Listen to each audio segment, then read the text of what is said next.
Ìwàgbẹ́ nù gbẹ́gbélé yọ, òfáwẹ́ nù lẹ̀ péwé. Ìwàgbẹ́ mẹ́nu gbẹ́mẹ́gbélé yọ, tìsábòkọ́ lẹ́wẹ́ nù lẹ̀ péwé bẹ́nu mẹ́. Lẹ́nlẹ̀ wèsé, òsé ìrùnlẹ̀wé. Èmúwé yẹn máa yan bò wálẹ̀. Lẹ́nlẹ̀ bìsé, òsé. La chanson a tout dit. Le phare n'est pas le vaudou. Le phare, c'est le destin. Le phare, c'est l'humanité. Pour tout coup, le phare, c'est la technologie spirituelle. Pour être propre, nous l'avons. C'est ce qui s'appelle le phare. Laver son phare, c'est de le renforcer. C'est de rendre son âme et son aura plus propre. Laver le phare, c'est de plonger son âme dans la purification. Parce que nous disions des choses que nous ne sommes pas censés dire. Nous allons à l'encontre des interdits de la nature. Donc la chanson dit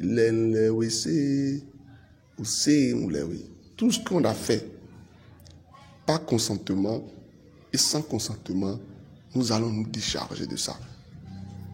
Parce que même parfois des aliments que nous consommons deviennent des fardeaux qui nous retardent à avancer. C'est pour ça quand on est initié au phare, régulièrement, même si c'est une fois par mois, il est important.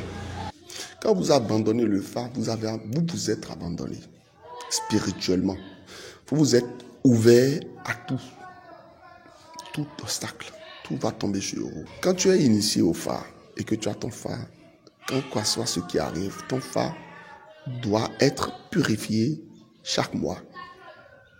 Si on va prendre les contretemps, je n'ai pas le temps, je n'ai pas l'argent, etc., au moins chaque mois, le phare doit aller dans l'eau. Maintenant, si la personne se trouve sur certaines géomaties très puissantes et dans un rang très puissant du phare, il pourra même laver son phare chaque jour s'il ne sait pas faire. Parce que